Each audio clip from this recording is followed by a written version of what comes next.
Yes, good morning, good morning. I am Reverend Rainbow, she, her. So glad to be with you all this morning. And again, just a special acknowledgement to all of our volunteers. And just know that each one of you makes a difference. So we have one person out this morning, and it creates a ripple of other people getting to stand up and fill in and learn and serve. So know that you are each very valuable players in our community, yes? All right, so there was an experiment a while back. Whether it was real or not, doesn't matter. Let's pretend it happened.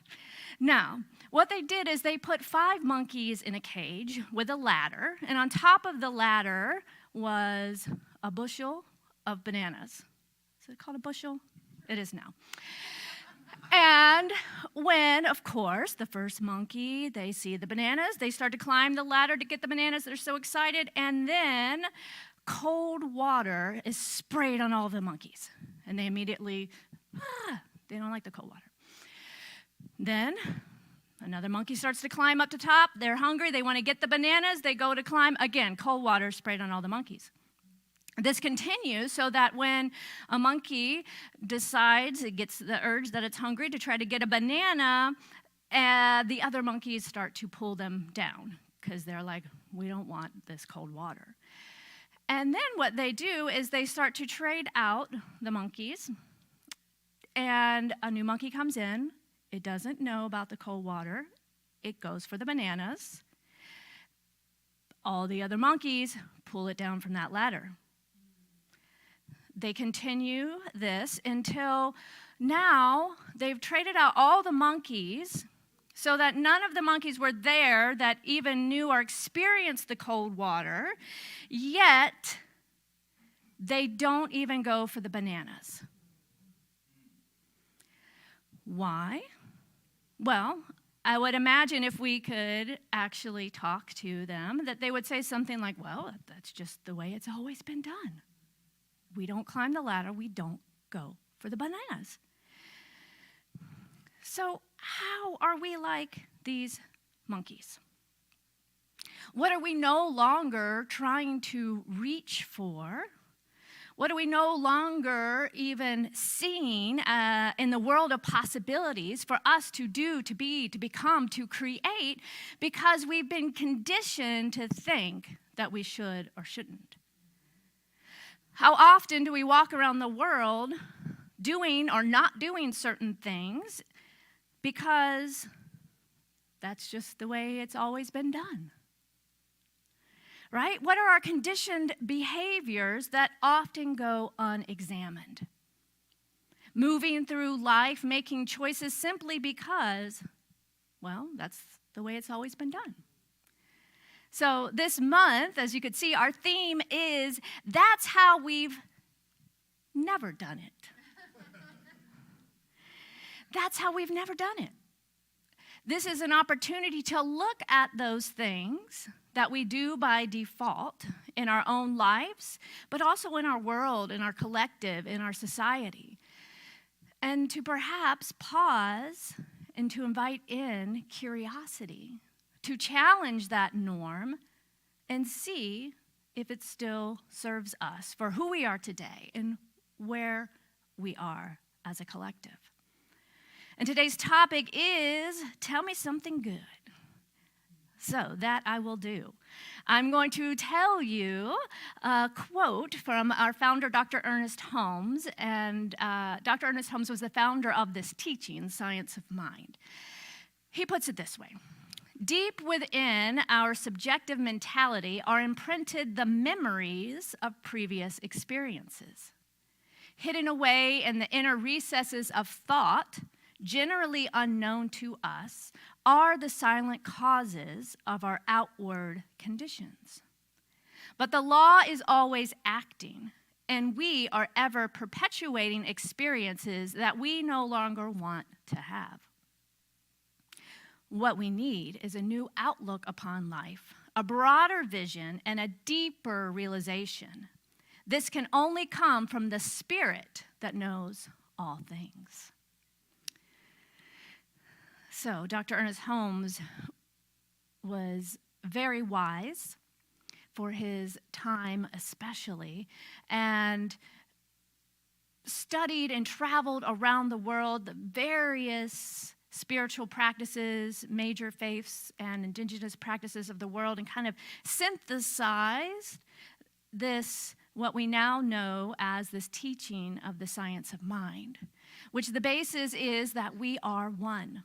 We are inextricably bound to one another. We are one with this thing called life, with spirit. We are one with each other.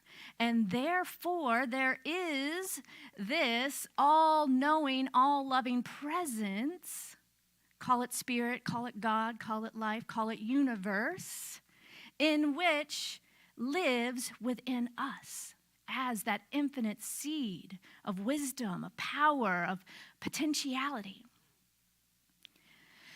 And what is unique to us humans, us divine humans, is our brains are uniquely wired for introspection, right?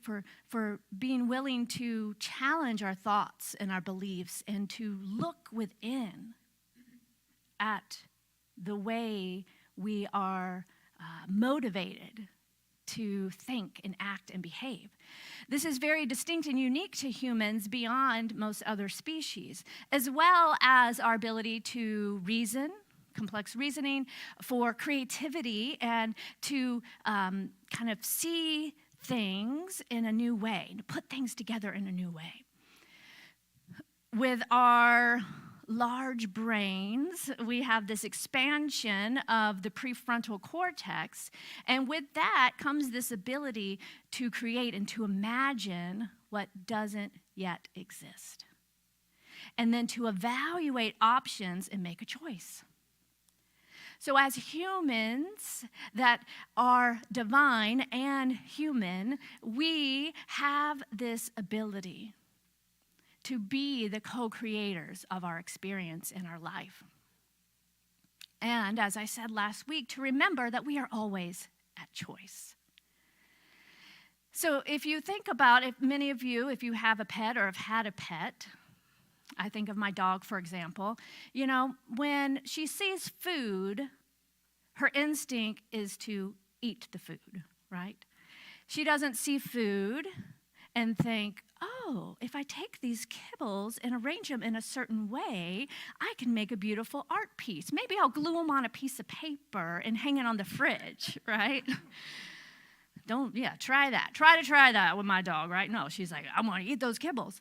So this is one of the ways that is unique to us. And I share this with you because it's important to live our lives to the fullest and to utilize all of the potentiality that we have in this human body by remembering and knowing who we truly are, and that we get to use our brains to create new neural pathways and new possibilities for ourselves and our world. Thank goodness, because our world could use some new ideas, yes?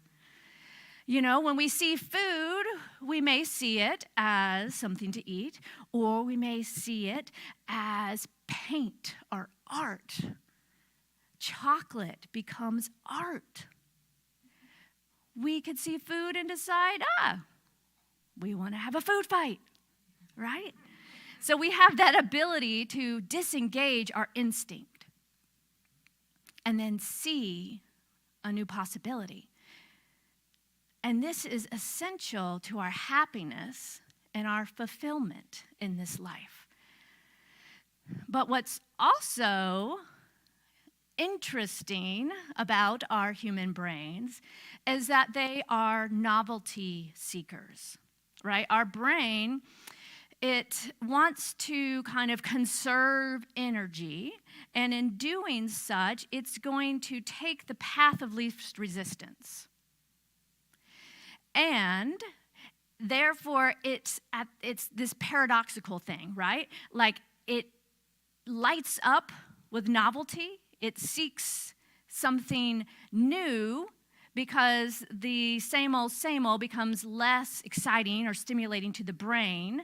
And it kind of, there's a part of it that pushes us to look for something new, but yet to conserve energy, it wants to just kind of default to those same old grooves and ruts.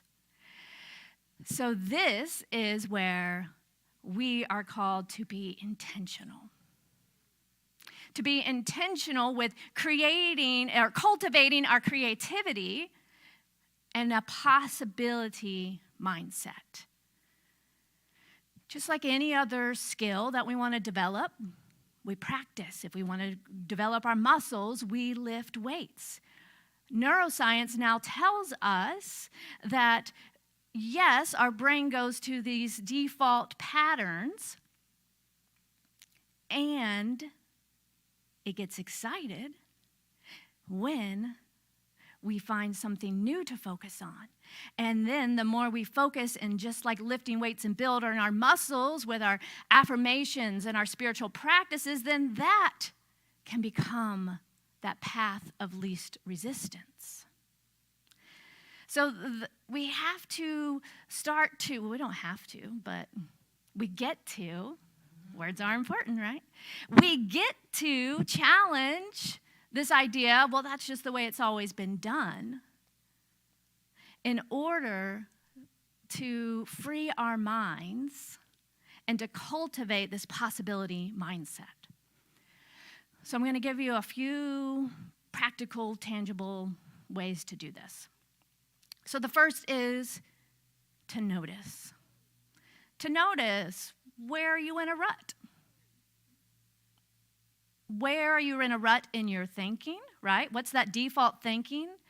Does your mind always go to something like, well, who are you? Or you're not good enough? Or that's stupid. Why are you even trying, right?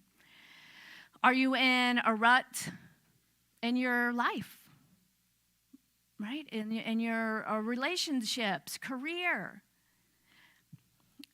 Are you moving through the world, sleepwalking basically, because your brain is just kind of, guiding you to the path of least resistance, and all of a sudden you show up at work or to volunteer and you don't even know how you got there?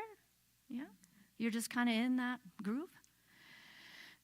So first notice, start to pay attention, and then choose to get off that old path of least resistance, to get out of the rut by being willing to be confused, to be curious, being willing to try something new, curious enough to challenge what is, yet humble enough to realize that most likely we're going to make some mistakes along the way. That when we try something new, we're probably not going to be perfect at it, as our ego minds would have us believe that that's important, right? That it's important that we always look good or are perfect at what we do, so therefore just stick with what you know, right? That's that part of our brain, our mind, that we get to challenge. So we notice it first, and then we get to challenge it. And know that it's part of the process. Trying something new. So we're going to notice we're in a rut, and then number two, we're going to push those boundaries. We're going to try something new. Push past the limitations of our own minds. Notice, where are those limitations? What have we been conditioned to, just like those monkeys in the cage, whether it be from our family or friends or society? What have we been conditioned to believe that we are, or who we are, or what we can or can't do? And then with awareness, we can start to challenge that with curiosity, with wonder, and push past those limitations. Well, what would happen actually if I did put my hat in the ring for this position that I once thought was something never imaginable for me? To step out of our comfort zones. And playing with this idea of creativity is something that can light up our brains in new ways. So we're working always at these two levels, right? We're working in the world of form physically. So now we have brain science, neuroscience to tell us what's going on with our brain, but we also know that we are divine spiritual beings. So we are backed by the power of the entire universe. So we get to elicit that creative potential by working in the realm of spirit as well. So here are some practical ideas for opening your mind to something new. Explore a new neighborhood. Go to a park that you've never been to. Take a mindful walk. Right now is the perfect time to notice the signs of spring. As we were driving in this morning, I said, hey, let's see how many signs of spring we can find. And then we had a whole thing around, are they daffodils or jonquils? Heather is from Michigan. She had never heard, she thought I was making up. Jonquils, that's not a word. So then I have to Google and prove, She's like, well, it must be a Southern thing. It is, apparently. I don't know. It's Narcissus jonquillus. Or daffodils, I don't know. But they're blooming and they're beautiful. So walking somewhere you've never walked before and notice the beautiful signs of spring, the artwork. We can find beauty in the simplest things if we choose to see it. Even like a crack in the sidewalk can become something alive and beautiful. Another thing would be to stimulate your mind with something that inspires you creatively. Listening to music. Maybe even listening to music you've never heard before. We have our go-to favorites. We know what we need to go to when we need to be lifted up or when we're sad or angry and we need to move out that energy. But let's see what happens if we listen to a piece of classical music, of jazz, of hip-hop, pop music, that's something we've never listened to before. And with an open heart and mind, see how it might awaken something new in your brain. Maybe even take an improv class. Go for a walk in nature. As I said, nature is such a beautiful demonstration of creativity. Maybe try painting or collage, a movement workshop. If you're looking for something new, there are plenty of opportunities if you choose to seek them out. We're going to be having some new things here. Why? Well, that's what we've never done before. So another fun exercise in kind of getting our minds out of these ruts is to look at something, perhaps like a regular utensil, and think, what else could this be used for? And then, maybe it's a sword. Maybe it's this stir stick all of a sudden becomes a drumstick or a drumstick. See, just the improv, it's that easy, y'all. So we want to, let's go back so we're not forgetting, let's track where we are. We're noticing where we're in a rut in our lives, in our minds, in the world. We are trying something new. And here we go, take a deep breath. Embracing failure. Right? I talked about this recently. It's counterintuitive because we want to try to avoid anything that might make us look bad or we might not be good at. And to notice that voice or that energy or whatever it shows up for you that is kind of saying, no, don't do that. To notice that and do it anyway is how we break through. And the more we do that, the more we show ourselves in our brain and our mind and begin to prove to ourselves that I can do hard things. I can do new things. It's okay. I am safe to try something new.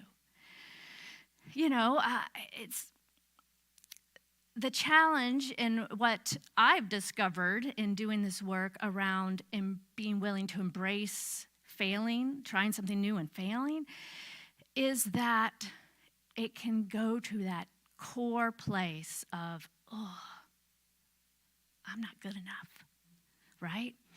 Because I'm like, why would I be so afraid? What am I afraid of? And it's usually a scenario of being embarrassed, of someone laughing or thinking, a judgment, all of those things.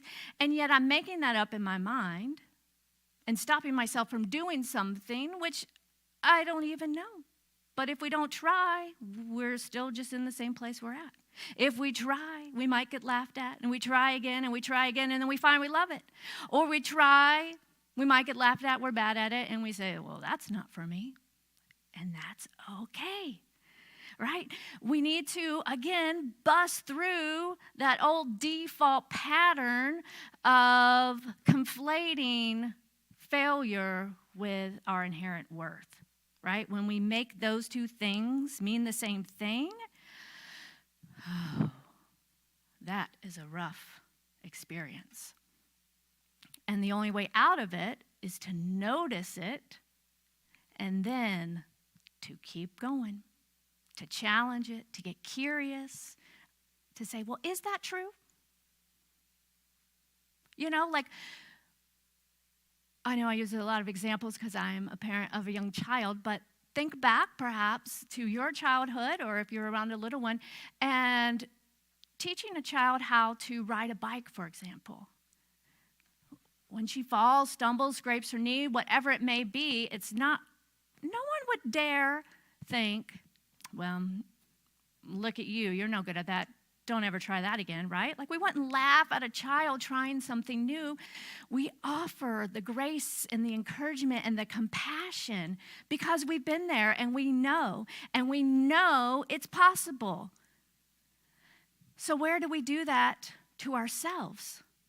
Just because we are grown doesn't mean there's not something for us to continue learning.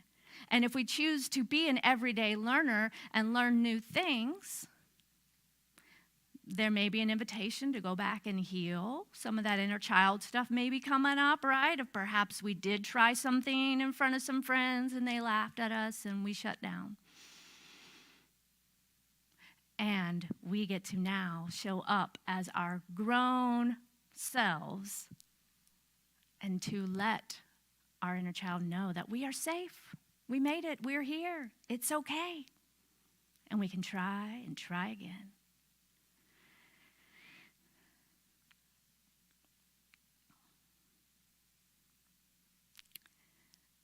That is when our failures no longer have power over us, right?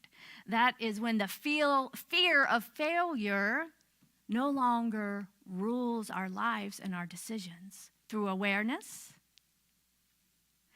curiosity, and challenging and trying new things. And then we start to get that feedback loop and rebuild the confidence of, we got this, right? And there will be times when we're trying something new that we get stuck.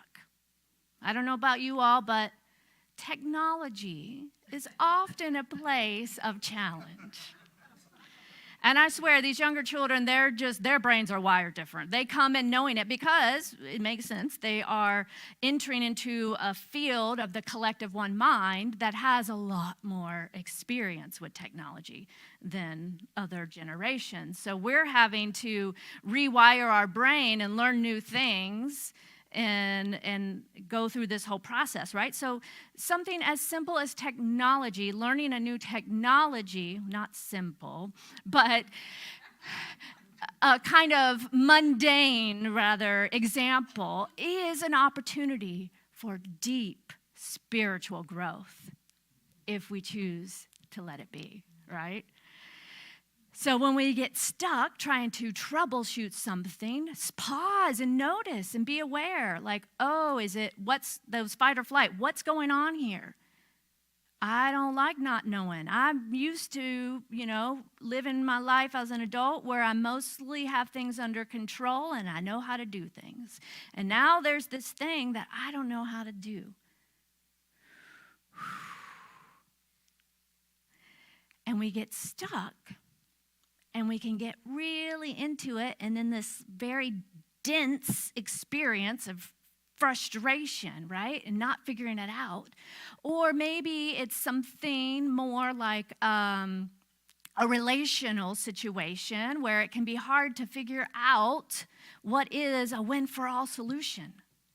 We've tried this, we've tried that, and we just can't see a new possibility. That is the time to pause. Breathe. Breath is so powerful. Turn within to that infinite source of divine wisdom that lives within us all. Tap into that field of all knowingness, where all thoughts and beliefs are held. To tap into that infinite wisdom.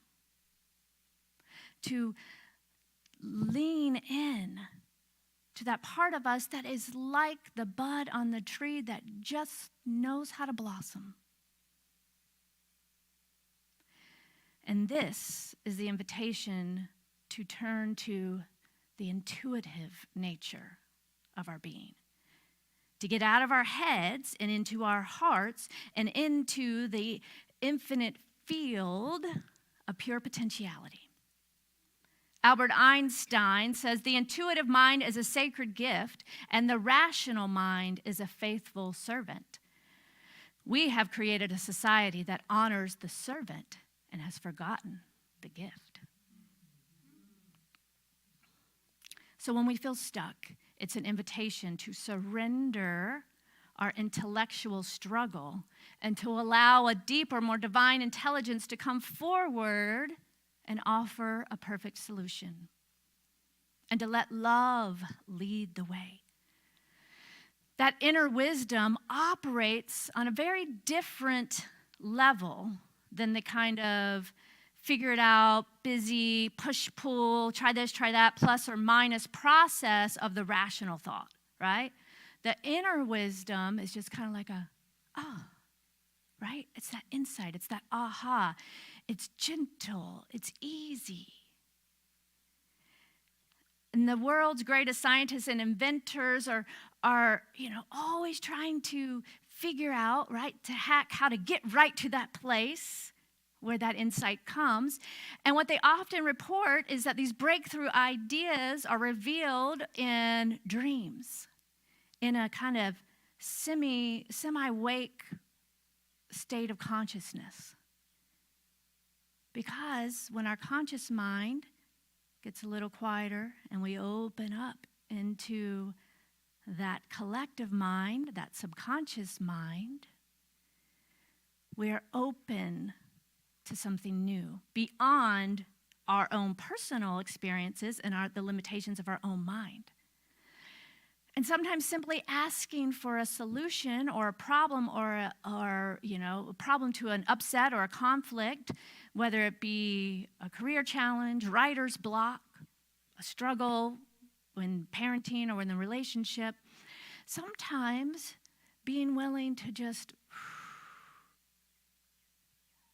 surrender, admit that I don't know what to do, but something within me does. And two, call for that to be revealed right before you go to sleep. Set an intention. And allow your dream state to awaken something new. Other tools we have to hone this inner awareness and to gain insight is spending time in meditation.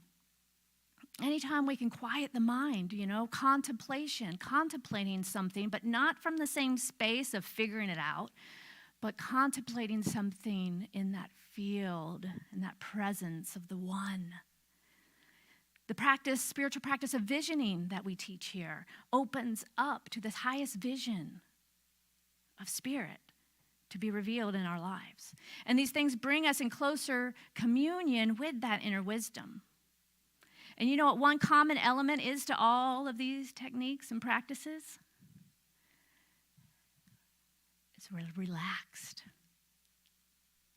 Relaxation, calm, peace, right? And this is when the insight is revealed. That's why we have so many aha moments in the bathroom, right? Is it just me? You know, like actually sitting down a minute or the shower and just letting the water, wash away and just becoming relaxed, perhaps, and away from all the other stimuli in our world. Relaxation, calmness. Next time you find yourself in that rut, take a breath and try this mantra. Something within me knows. I don't know how, but spirit within does. And this is the opportunity to lay down that ego mind, that, part of us that feels separate, that feels like we have to go at it alone or we have to figure something out, by simply saying, I don't know how, but I'm going to just lay that down. And I'm going to trust the bigger truth of me, spirit within me knows. And it is absolutely already done in this divine mind of the one. So I want to end with this quote from Ernest Holmes. Divine guidance is ours for the asking. The answer to any problem which can ever confront us already exists in the center of our being. Yes. Something within me knows. So the invitation this week is to cultivate that awareness. Pay attention in your life. Try something new. Don't be afraid to fail. And begin to listen to that inner guidance. And remember, something within me knows. And then go get those bananas. Right? Why not? Why not? All right, let's take it into prayer. Taking a nice deep breath.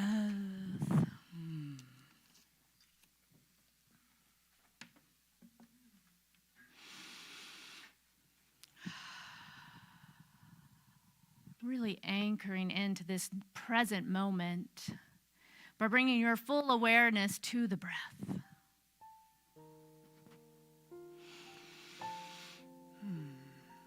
Knowing and recognizing the one life that is love, that is infinite intelligence, that is divine wisdom. This one life that is moving, living, and having its very being in, as, and through me. This life is infinite possibility.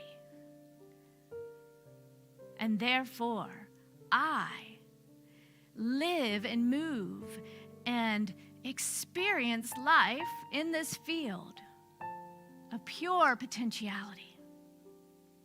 I am one with the one. And knowing that I am one, I get to choose. And today I choose life. I choose freedom. I choose to wake up, to pay attention, to notice the subtle beauty all around. Today, I choose to live life to the fullest, to challenge old ways of being that no longer serve me or the collective, and to rise up and allow something within me to express something new. Well, that's how we've never done it. Yes. I am fully sourced. I am backed by the entire power of the universe. And within me, there is a seed of inherent wisdom that is unique to me, that has been implanted in my heart and my soul and my being for me to bloom and blossom. So I know right here, right now, that I choose to listen, to surrender my small self and my little agenda of who I think I am and what I should or shouldn't do, and to open up to that higher potential of something within me that knows. For I know that there is a win for all situation in every moment. And when I lean into this qualities of love, of peace, of harmony, of beauty, of intelligence and wisdom, all things are possible. How good it is. How good it is to know that something within me knows. And it is with great gratitude now that I am so grateful for the fulfillment of this prayer. It is already done as I release it into the action of the law that says, yes, my beloved, it is done, and it is so. And together we say, and so it is. Yes.